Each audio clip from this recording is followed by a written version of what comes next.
Everybody, welcome to the show. We have with us author June Lundgren talk about her book, The Darkness of the Paranormal. She's demon seer, and from her website, I'm going to read a little passage here, that demons, they speak in the old Aramaic language. They have two names, one of the light and one of the darkness. They have absolute fear of their own death. By this, I mean that an archangel can destroy them with what she describes as a white light sword. Once they are destroyed, their energy is disseminated into the universe as energy. And June has this gift of a demon seer, and she's able to see these entities. And she's written about this book, and really excited to talk to her. June Lundgren is next.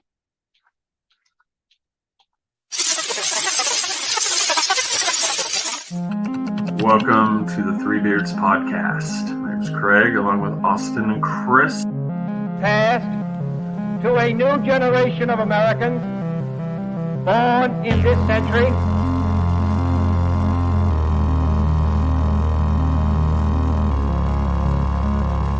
Let me out. I'm afraid that is white.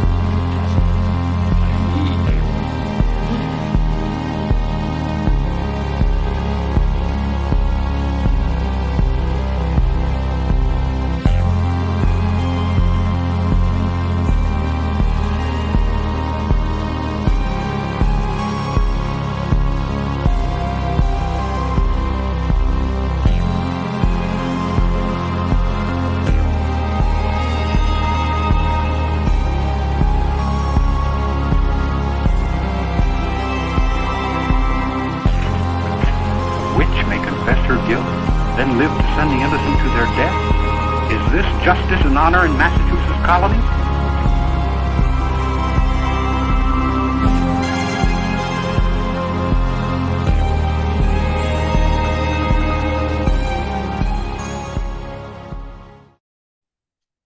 All right, and here we are, sans Austin tonight.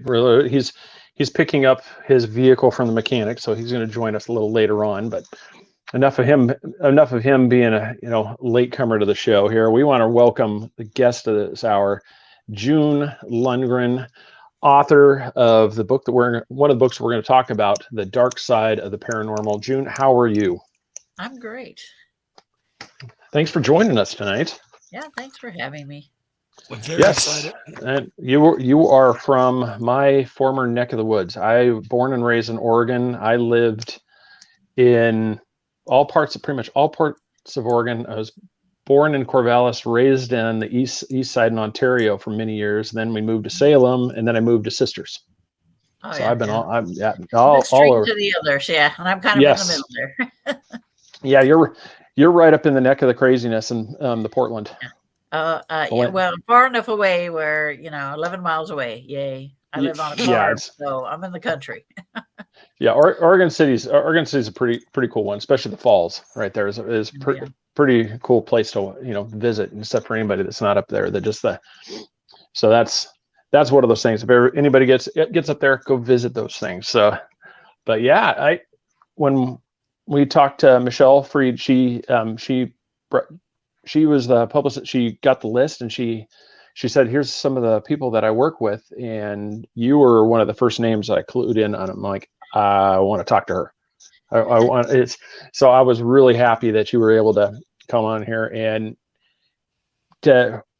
really the best way to start this off is for people that haven't you can go to her site, and I'm going to bring that up right now. It's mysticconnections.org, or you can go to demonseer.com, and it links to both of the same places. So I'm going to bring her to the site here, and just inside bit. See, I read that word for word. So, but yeah, she's got the whole site here. It goes down to, the about talks about, you have a book coming up the end of this year still. Demon Seer, is it The Awakening? Is that the name of it? Yeah, The Awakening. Yeah. Uh-huh. Okay, good. I did my homework right. Yes. Yeah, so being a demon seer, I mean, myself, for me, I'm sure you've seen the movie Constantine. That's one of my favorite movies. Yeah, I love it. And they're a little bit off on it, but somebody knew something about it. Yeah, and for me, that was what, when I saw the Demon Seer thing and I started reading your bio, that was the first thing that popped in my head. Is here you have somebody from an early age that's able to see these things, and as you've gotten older, you've been able to figure out how to describe this to people more than just, because I can only imagine when you first started doing this, people had to think that you were absolutely, that there was something wrong with you. Yeah, until they saw what I could do. Once they, people would come to me and they weren't quite sure. I had been seeing demons since I was a little kid, but when I turned around 4.5, 5 years old, I saw them differently. Before that, I saw them as everybody else would. Normal humans would be like a mist or a fog or a mass, black mass. And around that age, it turned differently. I could see them in their true form. I could see them through angelic eyes. And nobody wants to see that, what I see. It's not fun. I've been doing it forever, so I'm used to it.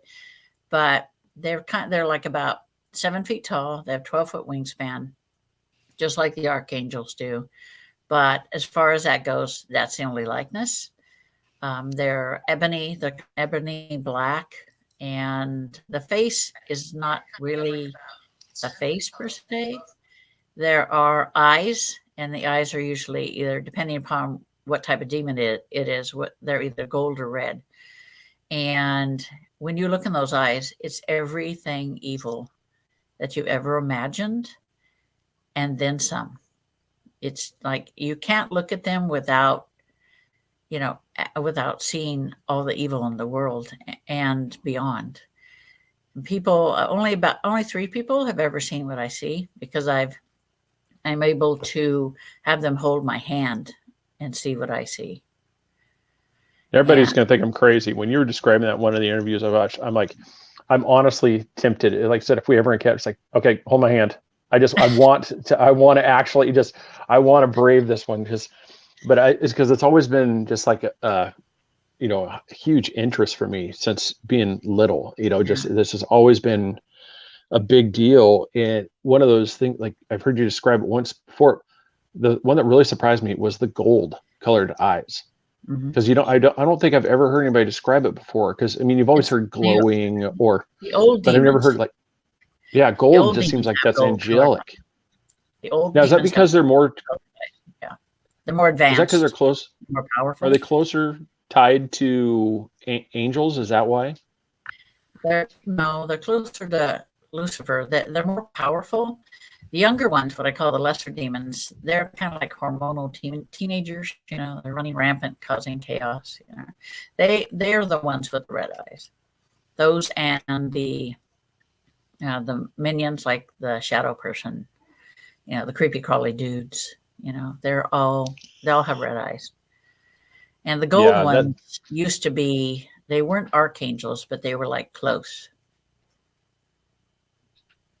That's one of those. Listen to the story. It was, even though I heard a couple of the same stories repeat through a couple of the interviews, but each time I heard it, it was one thing. It still captivated me listening to the story, because this is something that you always grow up like scared, stay away from this thing. But at the same time, there's this unspoken, there's the veil. There's on the other side.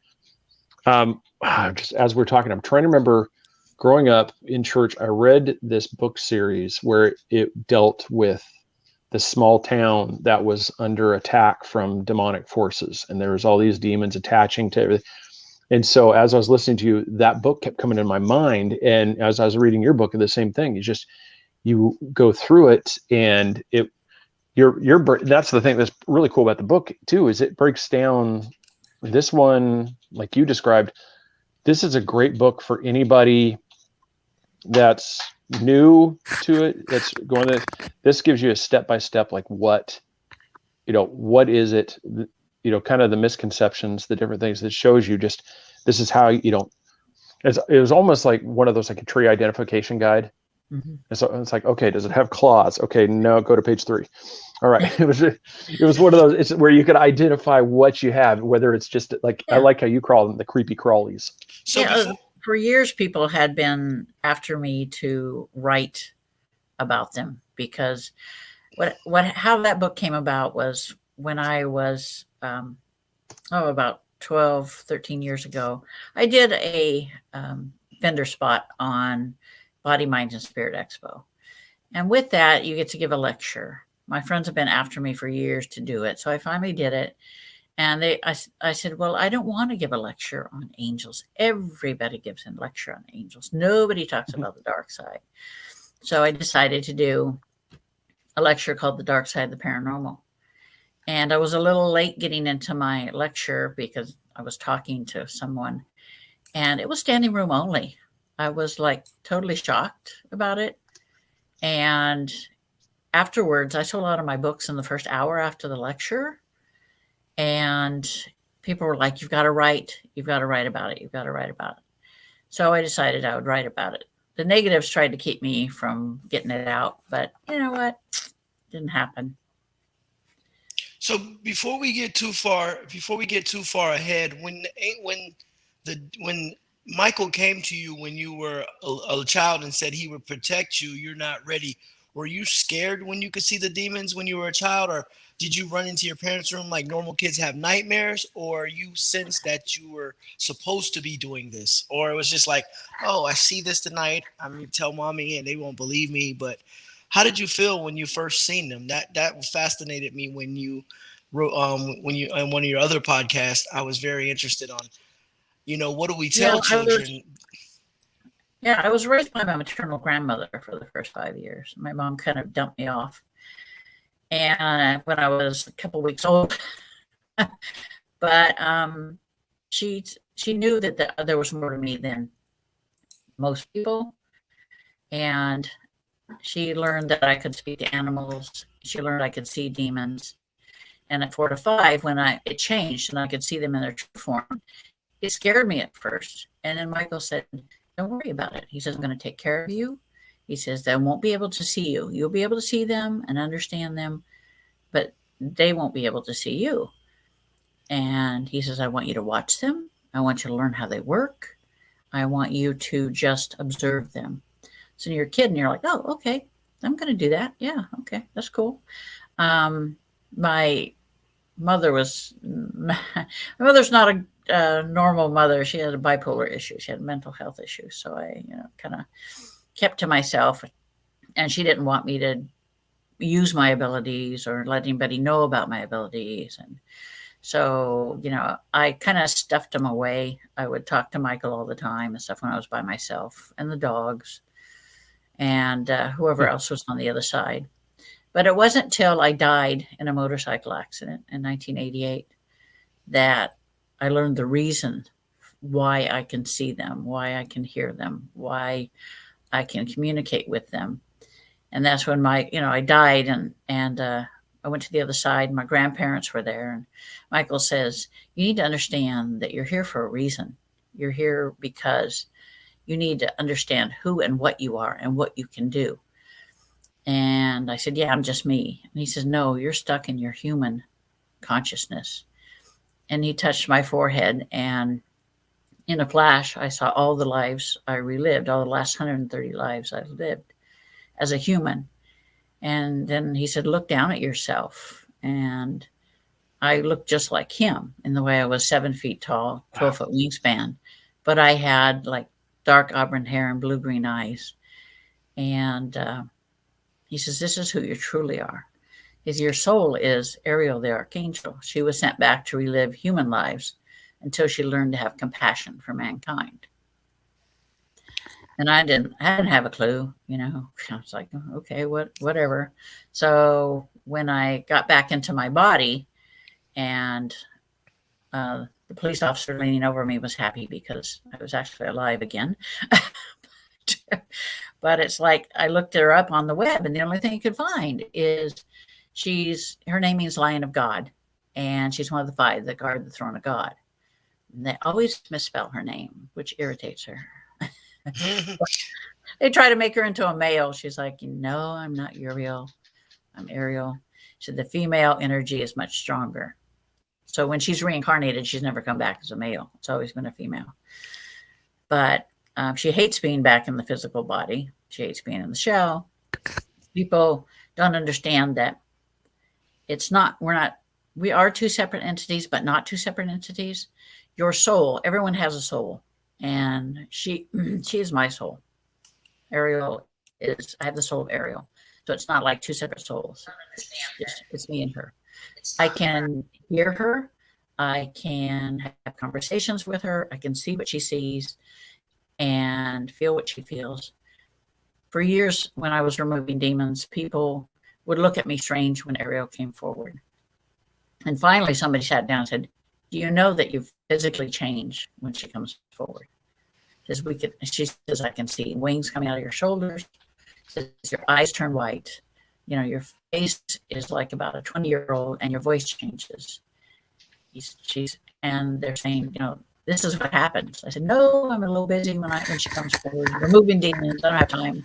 Just get a mirror and see what I look like. It's like I'm a little bit involved here. Wow, that's crazy. One of our guests, one of our number one fans, asked the question.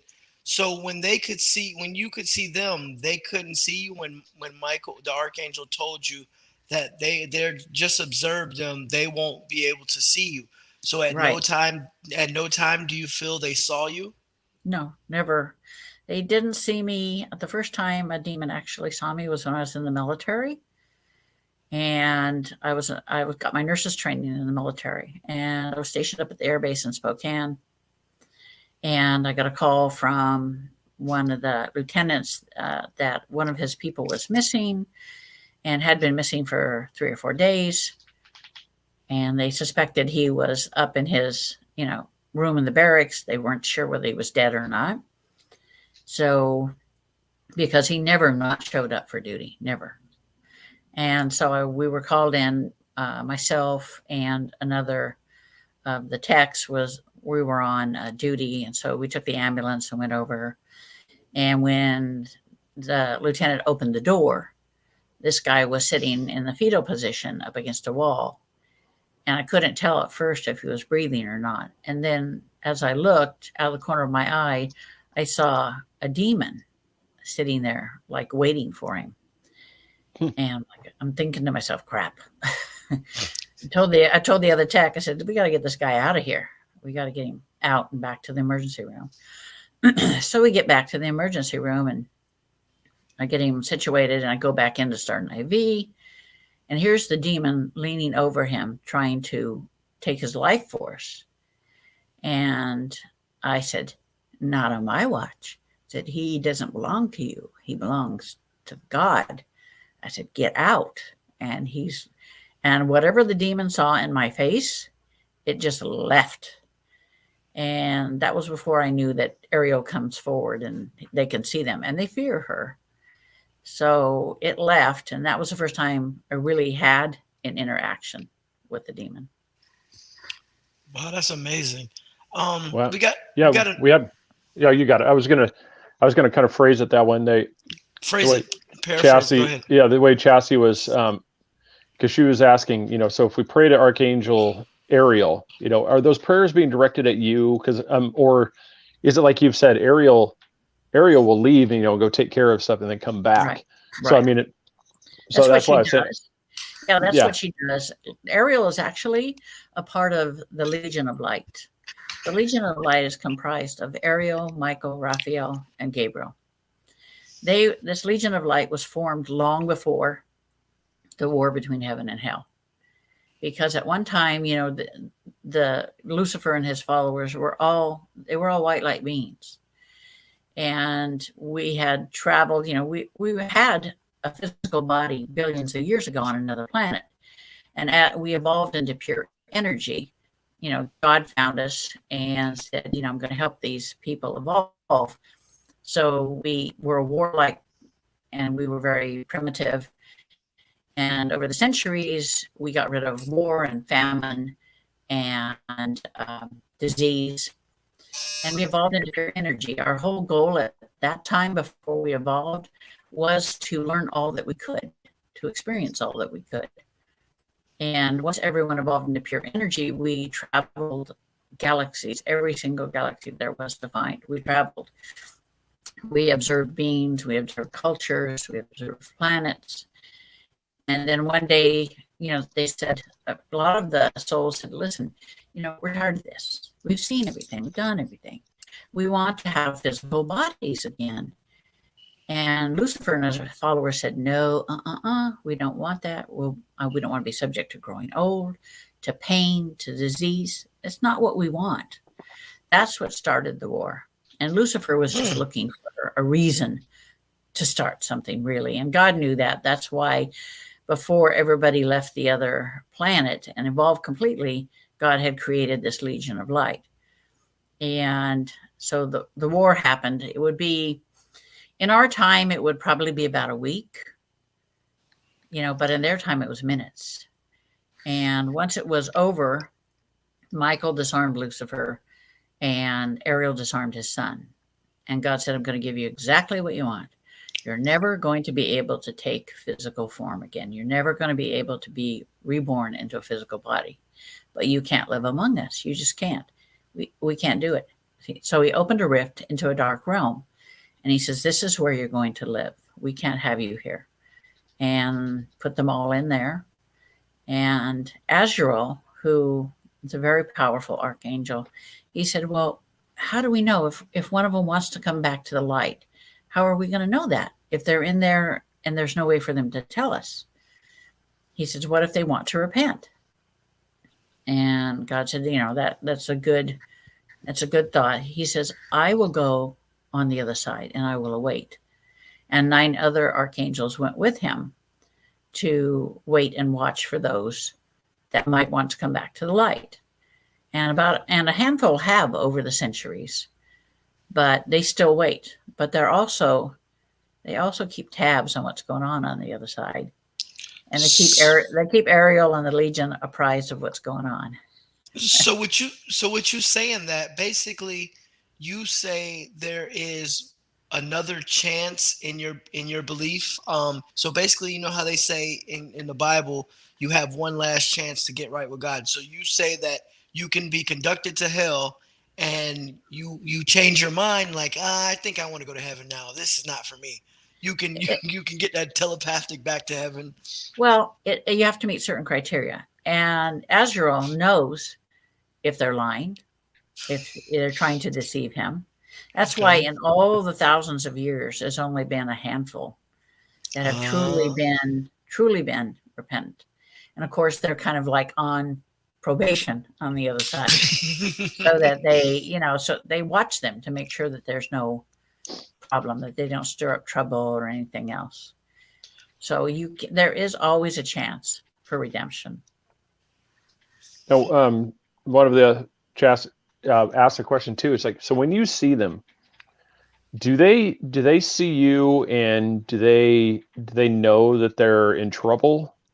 Like, or is it one of those things where they're not aware of who you really are up until, it's like revealed? Yeah, when they see me, most demons are pretty stupid. When they see me, they only look at the outside. They never look past the outside, past the physical form, to see what's inside. They don't do that. They're kind of stupid that way. So when Ariel comes forward, it's too late. They're screwed. I mean, it's like, you know what? You woke the dragon. You shouldn't be doing what you're doing, and she wouldn't come for you. They all fear her.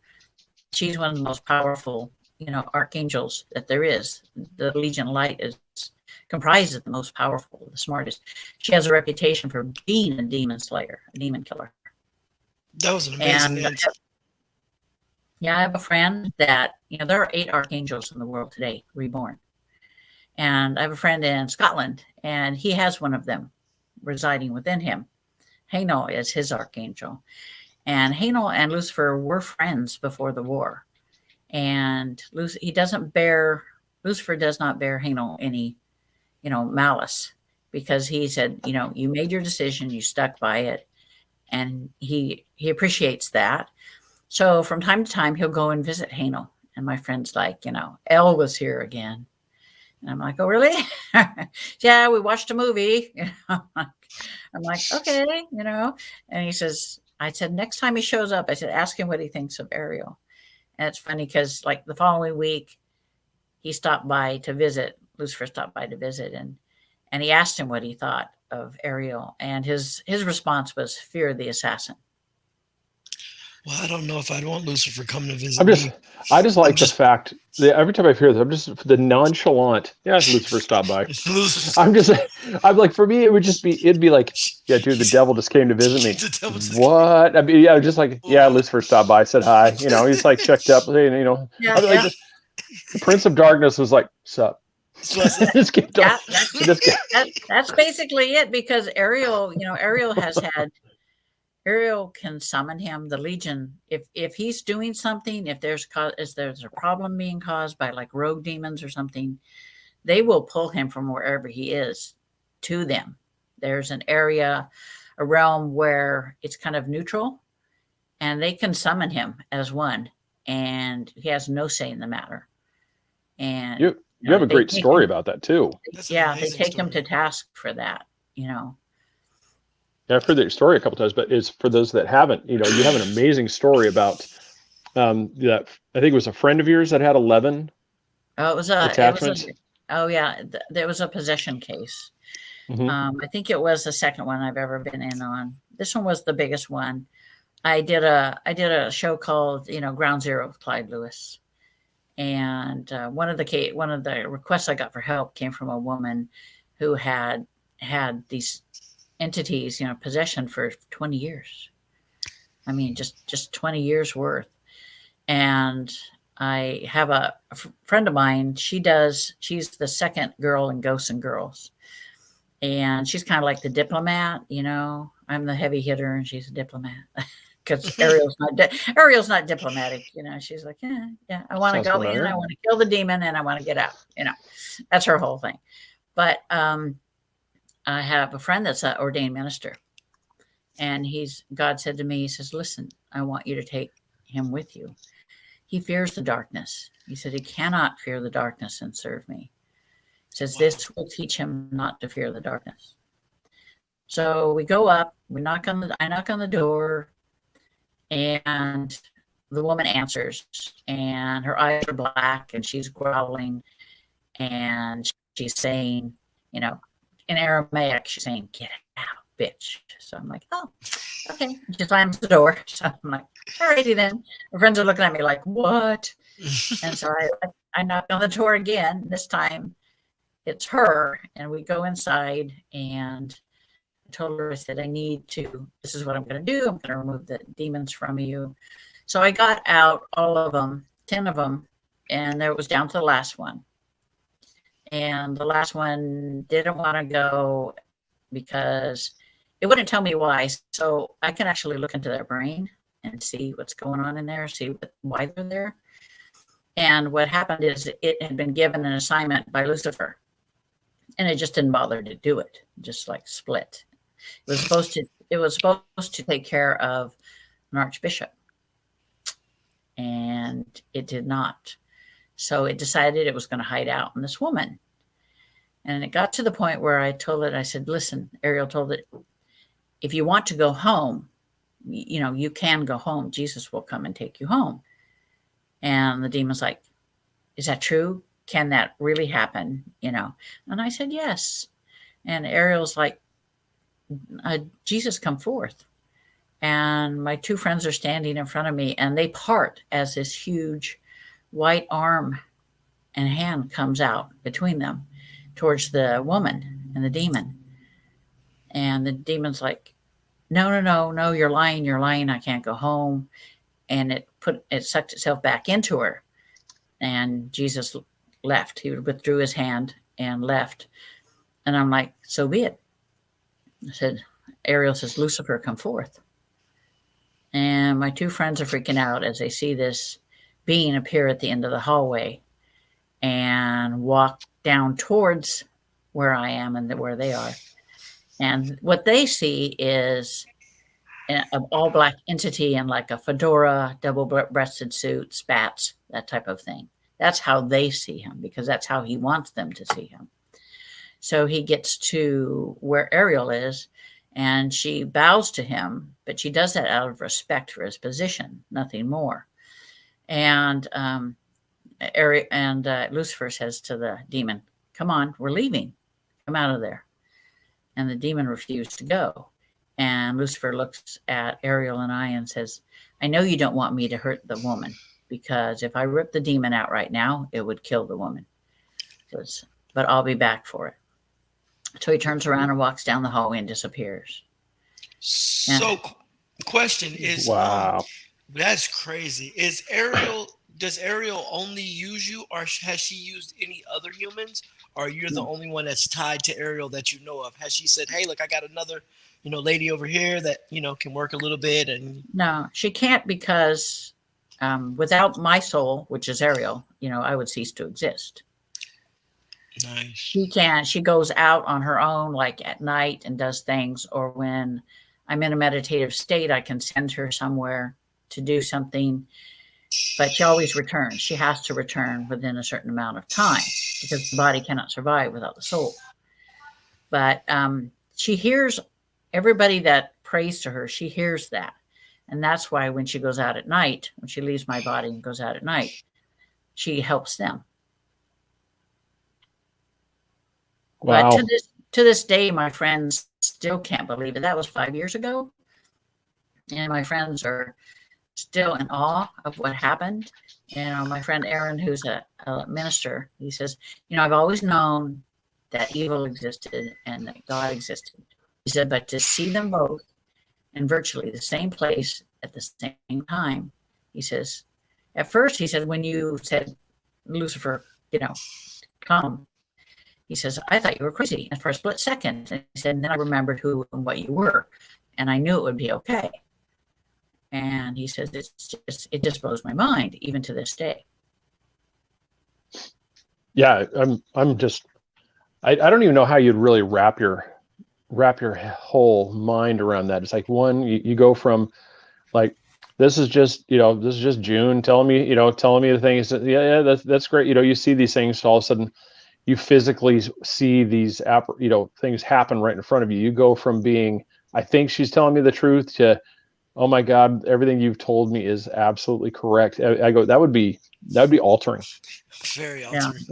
Yeah, it's people that see it, they just don't understand. They don't believe it. I had a local group, who shall remain nameless, who said that I was arrogant and that I was all that. And I told them, I said, "Listen," I said, "you come to me. If I can't do what I say I can do, then you can call me arrogant."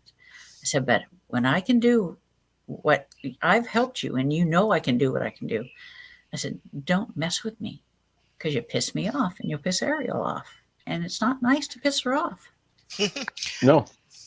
Well, I know you said earlier in one of your other shows that crystals don't help. So Yeah. I was wondering about my sword. I carry the Archangel sword on a daily basis for protection. Is that a protection rim? I mean, in your opinion? Are we talking about like a physical thing? Yeah, physical Archangel sword, Michael's sword. I carry every day. Okay, so the thing is, crystals alone will not help you. All they do is amplify energy. But one thing I learned on the other side, when I died and went to the other side, was that thought becomes reality in the dark realm and the light realm. And it's the intention behind the thought that gives it power. And if your intention and your thought is to use this object, just like your crucifix, as a protection, if you absolutely believe in it, you give it the power. You empower it. So it goes with your belief, and you empower it when you do that. So it can protect you, because especially if you call on Michael.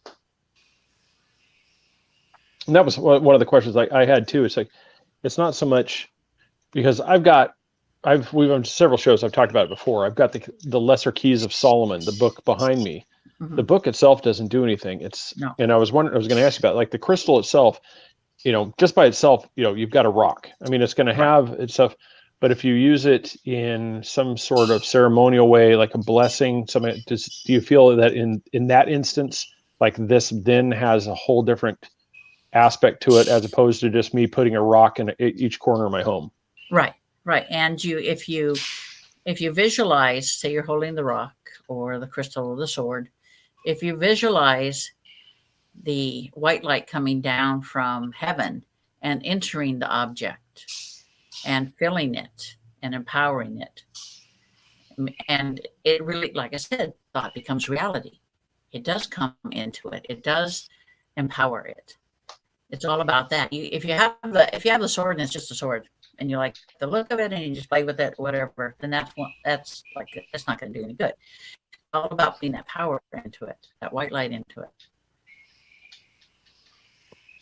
Yeah. Okay. So that answers like some of the questions, because we looked at, is like, because we know there's some of those, like, I carry with me all the time. I carry selenite and obsidian. I carry those with me, but I've also, through the help, things like blessings that go along with it. And so that's why I was wondering if you felt like once you do that part, it's like you're imbuing something into it, as opposed to just me picking up a rock I think that looks cool and just carrying it with me. Yeah, I have a friend that actually can talk to rocks, and he sent me a huge selenite, just like massive, and I'm like, okay. But he talks to them, he feels them, he can communicate with them, because at one time they were growing in the earth, they're a part of the earth. But yeah, it's all about empowering the object. Well, look at the crucifix. One of the things that will protect you is a crucifix with the image of Jesus on it. It can't be an abstract image. It has to be like a physical image. And the reason that will protect you is because of your absolute belief in him. And that was one of the things too. It kind of segues a little bit into that. I was going to ask you, because in a lot of times we know people who are drug addicts, the ones that are through heavy addiction, who have got, emotional trauma, are more prone, is because I think one of the biggest fears, like some people have, especially if you've grown up in a religious family, you're always preached to that, if you dabble in anything, you're going to be possessed by the devil, the demon, and just how easy is it to become attached, possessed? I mean, because it's not something that you can just be walking down the street and all of a sudden I'm collecting demons as I stroll down the road. That's why I was like, stay out of that neighborhood, man. Yeah, I was like, don't you? Because I've always had the feeling like I have to, in some way, open myself up to it. Like you watch the paranormal shows, when you say use my energy, talk through me, I feel like you might as well have just put "Welcome Home" sign on the back and everything can just attach. Exactly. The thing is, demons have a certain agenda and a certain prerequisite before they attach to you. They're not just, going around attaching to just any old person. What they look for is they look for mental health issues. They look for abusive situations if the person grew up in an abusive situation or they're currently in one. And they're looking for people that are into substance abuse, because it makes them easier to manipulate, easier to influence. And believe it or not, they look for people who have strong faith, because what they're trying to do is break that faith. They're trying to turn them, basically, I sound like Star Wars here, they turn to the dark side. And there have been instances where, I had a client one time who had devout Catholic. I mean, just absolute devout Catholic all her life. And she ended up with a demonic attachment. What happened was she was by herself and she was praying, and she saw an image of a friend of hers that had committed suicide. And she thought it was the friend. And she's like, come here, I'll help you, come with me, I'll help you. And what it ended up being was a demon showing itself as this individual. And she didn't know it until too late. It's attached. And she had it for 6 years before she found me. but she's a devout Catholic. It's like, there's no doubt about her faith, but even the church wouldn't tell her because they basically told her, she was full of it. So. Wow. And that's kind of thing too. It's like you're saying with like the priesthood, how that's like the old saying, feather in their cap, if they down, it's nice little, you get a gold star on your, report card down there if you've taken a priest. But I was wondering, like, so you go through the exorcism process as you're doing that. How common is that? Because the Vatican's not going to tell you that, blah, blah, blah, this many priests are, become in basically whether it's infected or attached. They did open their mouth and insert their foot in the Newsweek, January 25th, 2018 issue. They said the Vatican actually came out and opened their mouth, which they never do, and say, we are training more exorcists than ever before in the history of the church. We are having more possession cases than ever in our history. And so, the Vatican never says it. They wouldn't say it if they had a mouthful. But for some reason, they came out and said it. And God had told me in 2013, because listen, things are ramping up. The negatives are trying to push the light back. So you're going to see more paranormal activity. You're going to see more violence. You're going to see more mental health issues. He said, just be aware of that. And right after that was when the school shooting happened in Connecticut. My friend was a teacher there. And it's like, idiots, I could have told you that since 2013, but you would not listen to me. Oh, whatever. Vatican would not have listened to me. Yeah, I was going to ask you, because I remember you said that, and I was immediately, this is kind of gives everybody a little teaser for tomorrow night. I'm going to be on Into the Outer Realms with Joey, a Red Thread Collective, and we're going to be talking about Antarctica. And one of the things, like part of my research, is the Ark of Gabriel. And in 2015, that's if people could look back, the date, I don't have it right in front of me, but that's when that crane collapsed in Mecca, and then you had the stampede, people and you had all those people that died through that stampede, but people just started rushing. Yeah. Well, that was rumored that they had unearthed during the construction the Ark of Gabriel, and as you're saying that, around that time it was moved to the Holy Trinity Chapel down in Antarctica, through the Russian Orthodox Church. And I was wondering, when you said that, it was it's also another thing. I wonder if have you heard of the Ark of Gabriel before, and whether or not, do you think this is tied to this ramp up of the discovery of this? It does have powers. It's not as strong as the Ark of the Covenant, but it does have powers, and it's, Gabriel put some of his angelic energy into it, so that's why it's so powerful. He put it in there to help mankind, but it was put away, it was lost, it was hidden, because during that time the negatives as well were ramping up, and so they hid it. But Gabe says it wasn't related to that. It started happening before that. It's because in some ways, demons can see the future, just like you and I, just like the angels can see the future. So they know when something's going to happen. They know that this is going to be uncovered. So they started ramping up prior to it because they knew what was coming. And Gabriel stood, and a platoon of warrior angels stood around it to protect it. Wow. Nice. Wow. Speechless.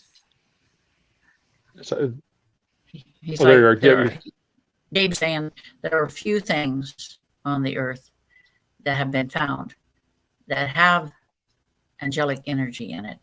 So there are many that have not been found. And he says they will be found when the time is right. The man's not ready to find the Ark of the Covenant. He says he won't. He's too concerned with himself. He's too self-involved. It's in a military warehouse in a box. I saw the documentary on this. Gabe's like, Indiana nah. Jones. Indiana Gabe's Jones. like, nah, not really. Yeah, Indiana Jones. This is a joke, everybody. I Yeah. know. It's like, He thought it was a yeah, cool. He thought it was a cool movie, but no. yeah.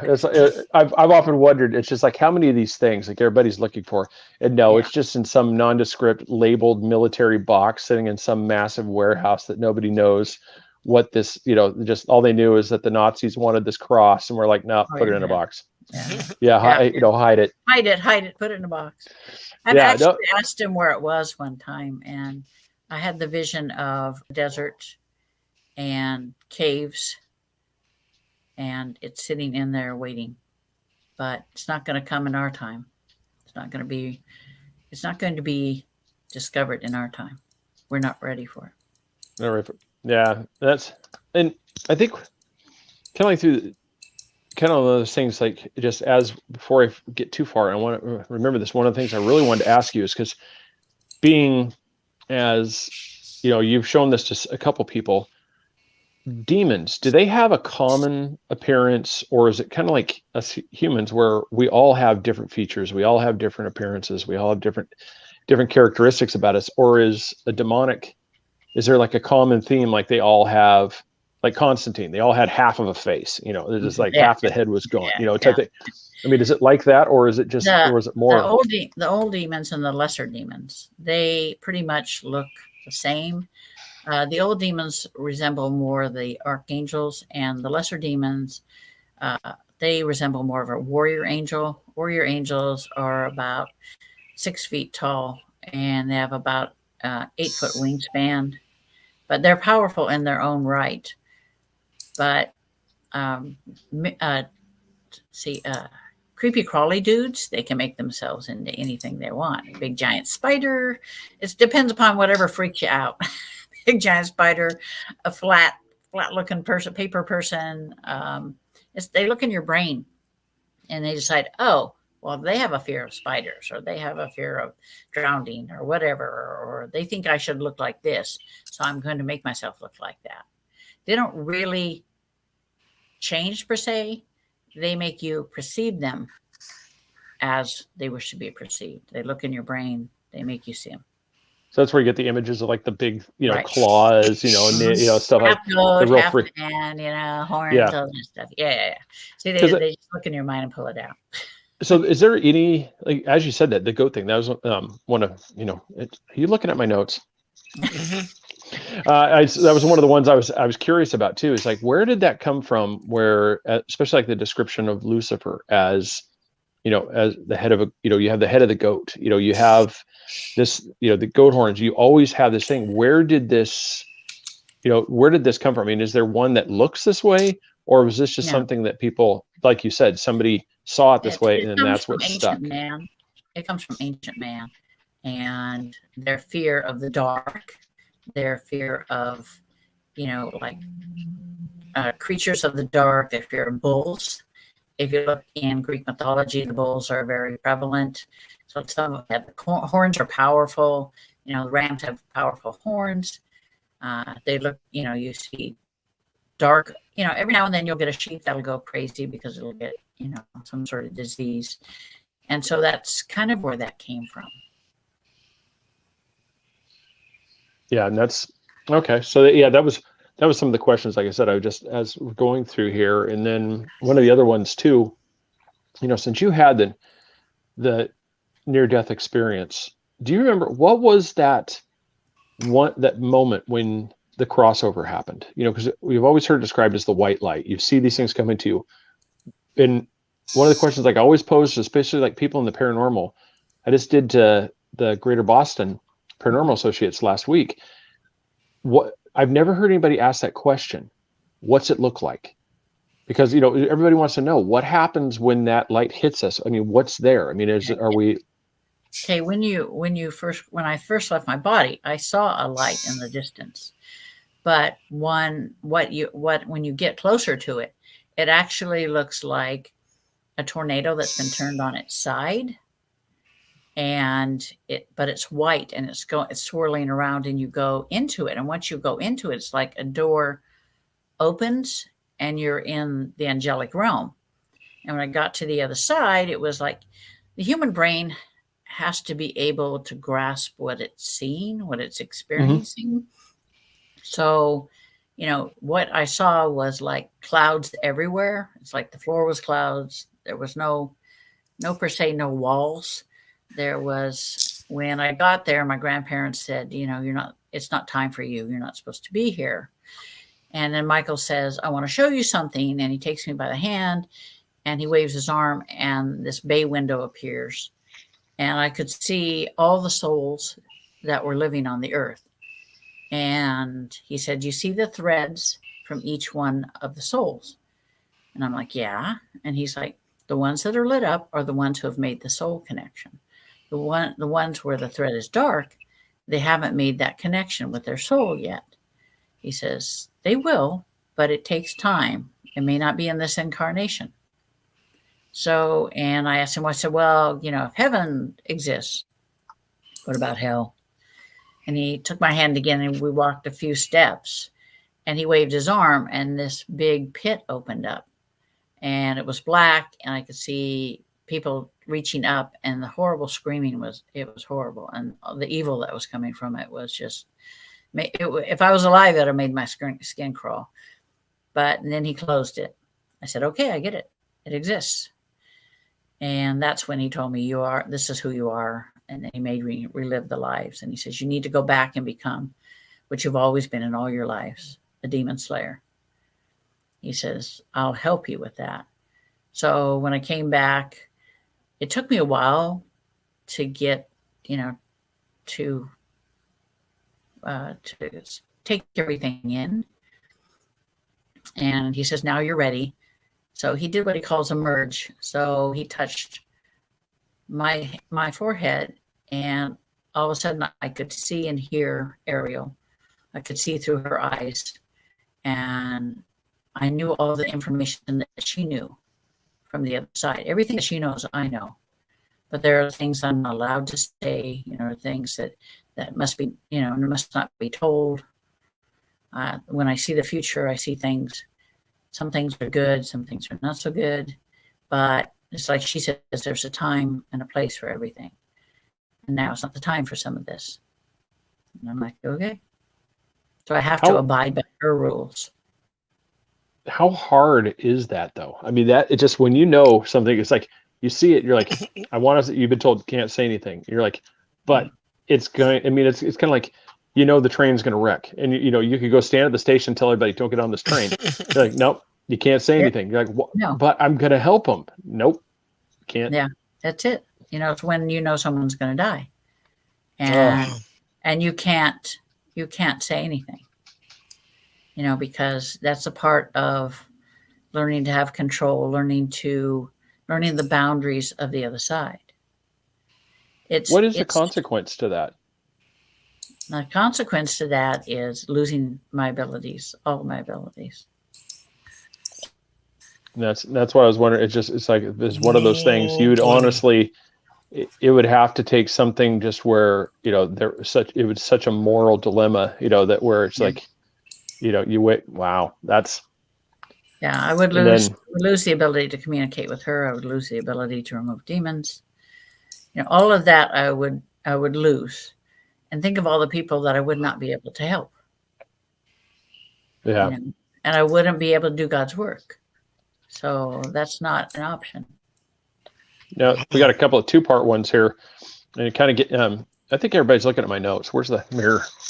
Because everybody keeps jumping over the things I'm going here. Chastity said, you know, how do you feel on Palo Santo and other cleansing aids? Do you feel like these are useful tools for people to help ward their homes? I think some of the only things that I've been doing this for a long time, so I can honestly tell you that some of the things that will protect you are you can take and seal your home using anointing oil or holy water, or, you know, making a sign of the cross over each and every opening and asking for God's protection. You can hang up a crucifix with the image of Jesus on it. That will help to protect. Prayer is a powerful, tool against negative, invoking the name of Jesus Christ and God, or whatever deity you believe in. If it's Jehovah, if it's Shiva, whatever it is, Buddha, it's all about your faith in that individual, that faith in that entity. And I have, when I started removing demons, God said to me, you need something to protect the humans. You need something to make sure that they are protected from the demons while you do the removal. So he gave me a recipe for black salt. And I'd never even heard of black salt before. And he says, this is what you put into it. And this is how I want you to make it. And I will bless it at each step of the making of it. And then, of course, Ariel puts her angelic energy into it as well. And so in 40 years, it's never failed to protect. Wow. So that's something you have that on your site, don't you? Yeah. For that one. And then one of the things too, it was like a little bit ago, and this one, Alice was on here, is that her brother, is an addict, and he says that the devil and demons have appeared outside of his home. And that was one of the questions I was going to ask you, is how often does Lucifer, Satan, actually make these interactions? I mean, it's one of those, or is this like rare occasions, or is this just kind of random, like just, decided this is one to be involved in? Right now, with the way, the whole COVID thing and stuff like that, there is a lot of worry going around, a lot of fear going around, a lot of depression going around. These are all negative energies that feed these things. And there are more demons in the world today than ever before. I mean, I get, 30 to 40 requests a month for help. It's like, and I work full time as a nurse, so I have to do it on my, my days off. And it's just, they will be attracted to someone who has substance abuse issues. And what happens, how it works is the little creepy crawly dudes, they go around and they pimp for the demon master. They'll go around, they'll find likely candidates and they'll stalk them. They'll watch them. They'll look for their weaknesses. They'll look for their strengths. They'll look for if they're easy to manipulate, if they're easily influenced. Do they have a support system? So they can watch you for not just hours, weeks, months, years even. And once they find a likely one, they'll go to their master and they'll say, hey, I found a live one, So the demon, the lesser demon, will watch. They will do their own job. They'll wait, they'll watch. And if they consider the person a good victim, target, whichever you want to call it, then they'll attach themselves. If they don't, they'll move on and they'll slap the minion upside the head because he picked the wrong one. but they will start by wearing you down. They will, your finances will go in the toilet. You may lose your job. Your health will start to decline. Your mental health will start to decline. They'll start isolating you from family and friends so that you have no help. You can get no help. And they'll keep telling you over and over again in your mind, nobody can help you. Nobody can help you. I'm going to kill you. Nobody can help you. And they're trying to put that fear into you. And a lot of people will believe it because they'll think they don't have any help. There's no way to get help. But their guides and guardians are sneakier than you think, because what they will do, they will manage to get the individual to either listen to a podcast or, go to a website, that has someone that can help them, and they'll make the connection that way. Because the guides and guardians are not as strong as demons. So they have to utilize ways around it to get the individual some help. And that's how people usually find me. They're like, for no reason, I just thought I needed to listen to this podcast. Or I came across your name or whatever. It's like, okay, that happens that's happens for a reason, because you need the help, and you get the help when you're supposed to get it. People think, this has been happening to me for years. How come just now I found help? Well, it happens when it's supposed to. Maybe you were supposed to experience this so you can help others later. Wow. It's people, like I said, some have had negative entities just attached for like a few days, a few weeks. But they're like, oh crap, I want this thing off of me. I want it out of here. I've had where I've been called in for paranormal groups. You don't go in, you don't provoke. Do not provoke a demon, because they're much stronger than you. You can't see them, you can't hear them. They will mess you up in a heartbeat. It's like, yeah, I'm not a big fan of the Zach Baggins told him, do not provoke these guys. I said, this old demon, I said, he's here because he has a message for you, and you better listen to the message and you better heed it, because if you don't, you're screwed. I said, you remember the demon that took your sight at the demon house? And he's like, yeah. I'm like, this is the same demon. I said, if he's coming back to tell you something, you better listen up. Wow. That's fascinating. Well, it's kind of been that thing. I mean, our friends Joey and Tanya, they have they kind of like their Bill of Rights, through paranormal research. They came through this whole thing, like, how to conduct yourself. And it was right. The way they did it is the way I really feel it needs to be done, is because you show respect, you show these things, you go through these things. They have this whole list of stuff to do.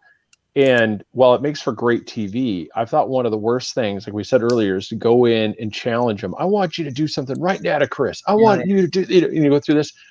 And then as soon as you hear a sound, you're like running out of the thing. Oh my God. And you go running out of the room. You're like, you go running out like a little kid, That's what I said in the Darkside of the paranormal book. I said, people, they want them to do this and do that like a circus clown, and then they run out screaming when they do something, or they hear something, or they see something.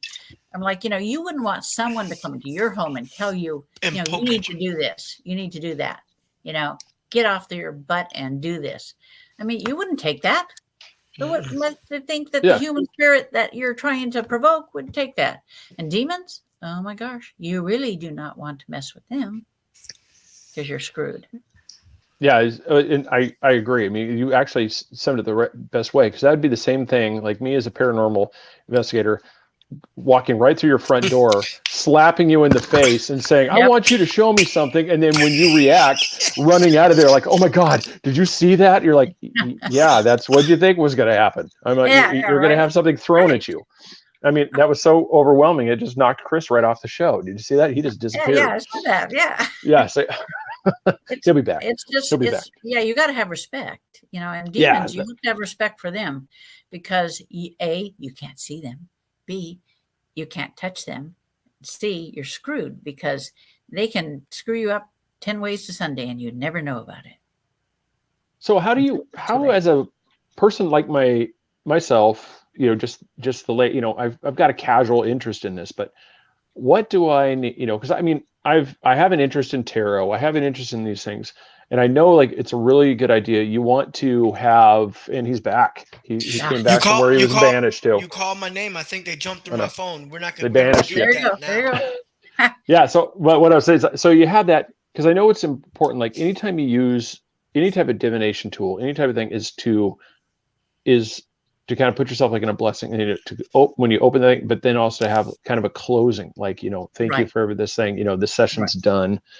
But how does one like myself keep from getting an attachment, getting some sort of, the infestation, getting something like this? Because I'm not willingly calling for it, but I also want to make sure that it doesn't happen. I mean, I don't want demons floating around the place. I mean, I got enough people in the house as it is. That would not be good. Frankly, they're not interested in you. But because you are too spiritual, they're not really interested in you. They're looking for the people that can do more harm. They're looking for the people that are more easily influenced and basically led by the nose, and you're not that way. And you have the respect. See, that goes a long way, is to have respect for them. People that have no respect for them, they'll mess you up in a heartbeat. because you need that's that like, perspective. is that like a aha, I told you moment? If I say I don't like demons, they can't do nothing to me, they'll be like, yes, we can. We'll show Yeah, you. Is that like a Yeah, Chris will be on the ceiling, stuck to the corner.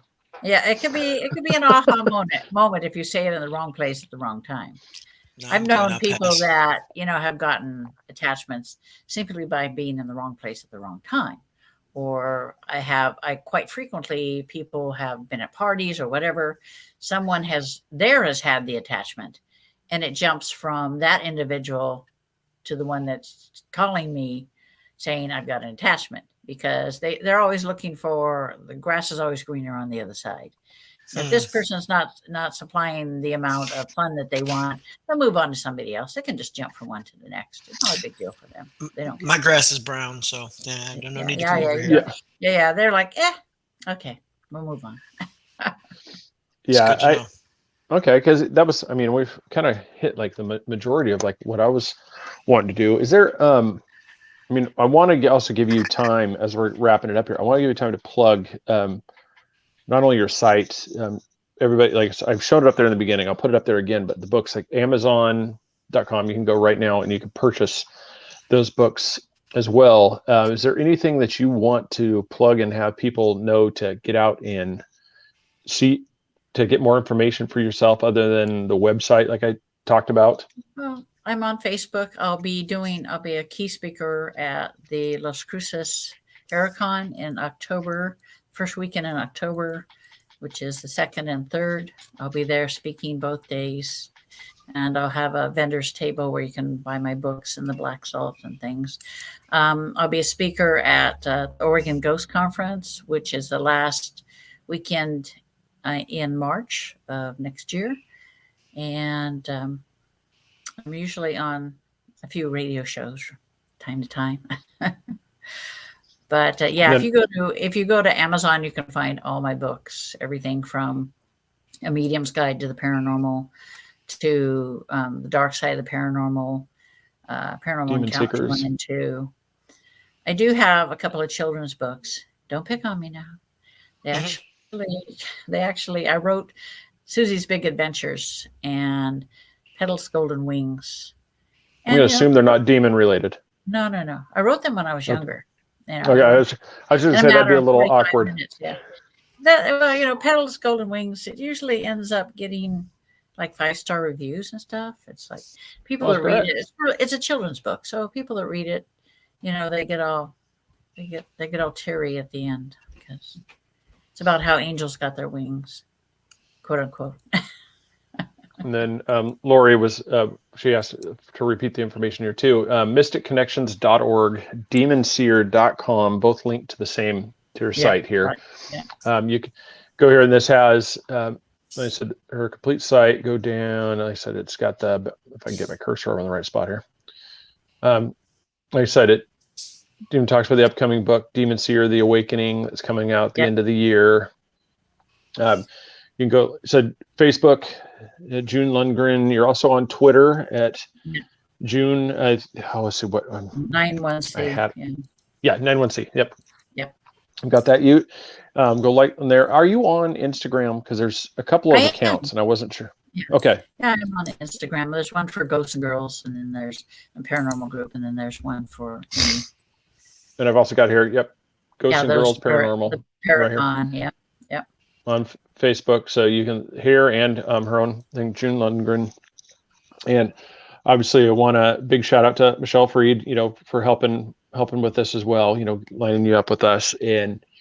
But everybody, please go support her. Reach out to her for questions. If you need help, reach out to June.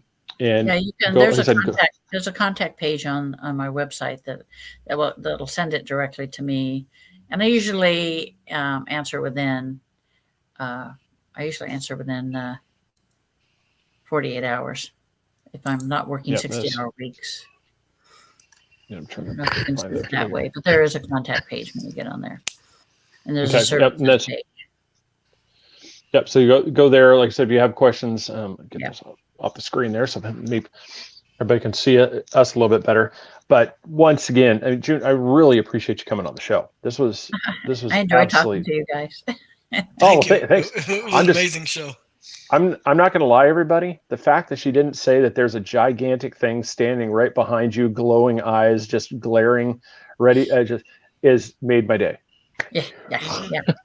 I don't think that the problem is, you were laughing about, the demons and stuff, but I was on a show out of Ohio, and the poor guy, the demons trashed his everything. After the show, his whole system went down, his phones, his computers, his recorders. Oh, wow. It trashed everything. He says, I was afraid you wouldn't want to be on my show again. So I did a show again. I said, this time I'll make sure that they don't do that to you. Sorry. Yeah, no, and that's one of the things. I mean, I really appreciate all your insights in, all joke, any joking aside, kind of like I said, I appreciate you recognize that too, is because it's one of those things, even in the way you described, when Lucifer came out, the bow, that wasn't out of, like, oh my, you're bowing in to him. Yeah, it was out of respect for his position, nothing more. And it's one of those things. It's just like anything. If I'm going to walk up to a lion cage, I'm not going to stick my hand in there. Though, that there is that respect. Lucifer respects the Legion of Light because he knows that they can take him out without any problems. So there is that healthy respect. He has a respect for them and for God and Jesus, but he doesn't have any respect for the warrior angels or anything like that.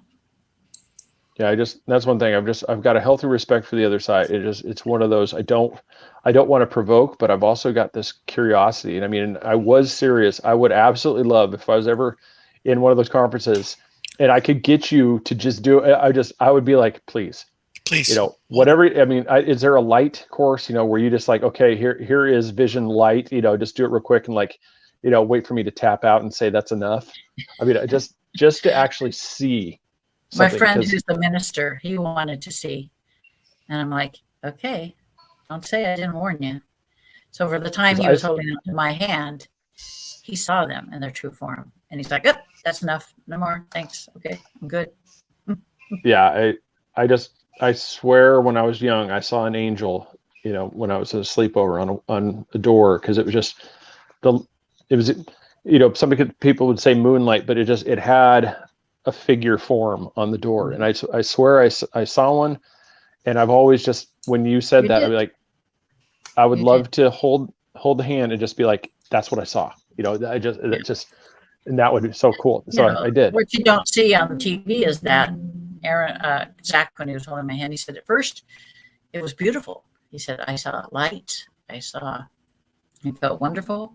And then the curtain came down and I saw it. He saw the demon over in the corner. I'm like, welcome to my world, man. Yeah. Wow.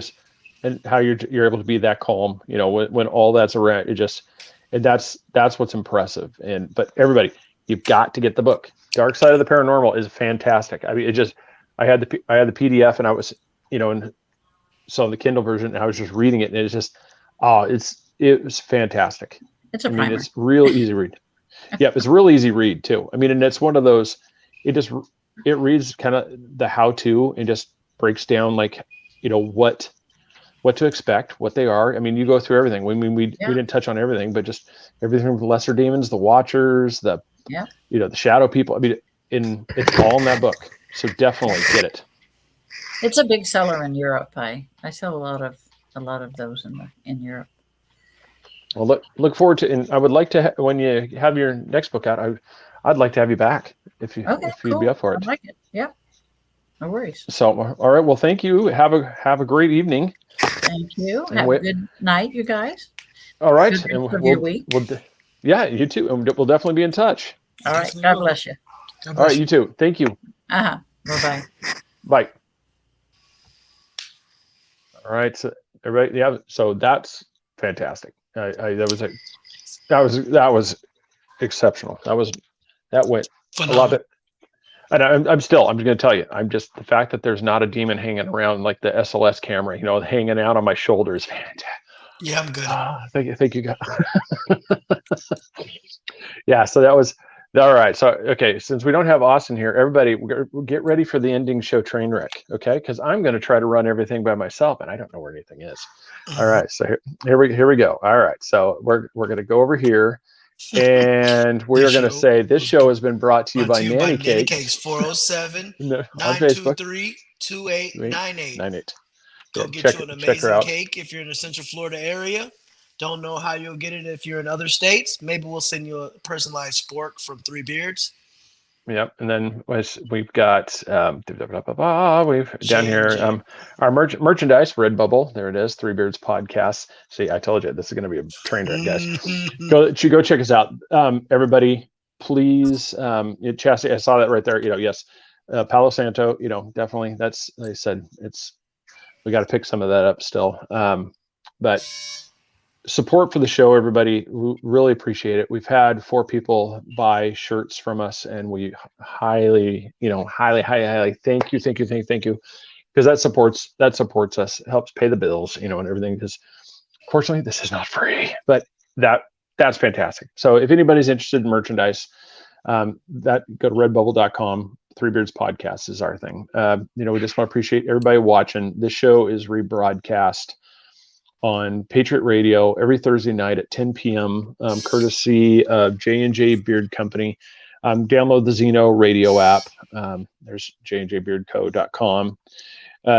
Just check us out on all the social medias. We're there, Three Beards Podcast across the board. Just want to thank everybody for watching. Stay tuned for the next show. But once again, everybody, have a great night. I appreciate it. And I got to sit here and reach out, find what I'm doing here. God, this is such a train wreck.